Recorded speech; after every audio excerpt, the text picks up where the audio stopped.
quando é que a gente vai pedir cultura, por exemplo? O guideline brasileiro, que ele é de 2018, ele orienta a pedir cultura brasileiro. Ele orienta a pedir cultura somente nos pacientes graves. Beleza?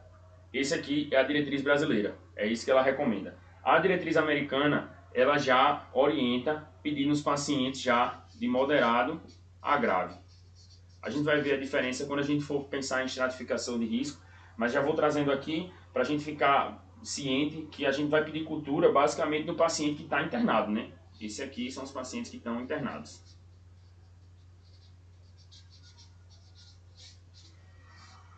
O paciente que ele não está internado, o paciente com um quadro de pneumonia leve, a gente não precisa pedir cultura para esses pacientes, beleza? Outra pesquisa, né, etiológica que a gente pode ver a questão de fazer PCR, fazer a pesquisa de vírus, né? Essa pesquisa de vírus, os guidelines americanos eles trazem mais com relação à sazonalidade. Então, em época endêmica, né, época de endemia, como é? Epidemia, né, em época de epidemia de vírus, né, infecção viral, a gente vai pesquisar vírus para a gente poder definir se essa infecção é viral ou não, se é uma infecção que ela é uma co-infecção.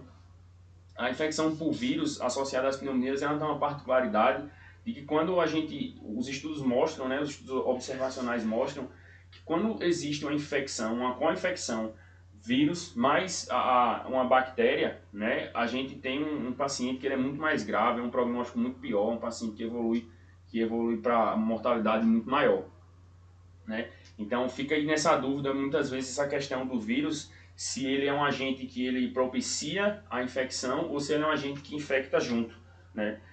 A gente sabe que o vírus ele tem um mecanismo de ele piorar um pouco a defesa e ela tem inclusive fator de risco para a gente ter pneumonia, infecção por influenza. Então ele piora um pouco o mecanismo de defesa, ele gera uma reação inflamatória e favorece a infecção bacteriana, né? Então pode ser que esse mecanismo aí seja responsável por infecções mais graves relacionadas a vírus, né? A gente tem também, quando a gente tem pacientes mais graves, né? Esses pacientes aqui que ele é grave ou ele é moderado a grave, a gente pode também pesquisar, né, outros por germes atípicos também, né? Particularmente a legionela. No paciente moderado, ele geralmente não faz infecção por legionela não. É uma infecção atípica, né, um germe atípico que pode causar pneumonia. E um achado interessante da pneumonia por legionela é porque ele pode alterar a AST e a ALT, né? Ele pode causar sintomas gastrointestinais e ele faz hiponatremia. Esse é um achado bem característico da legionela.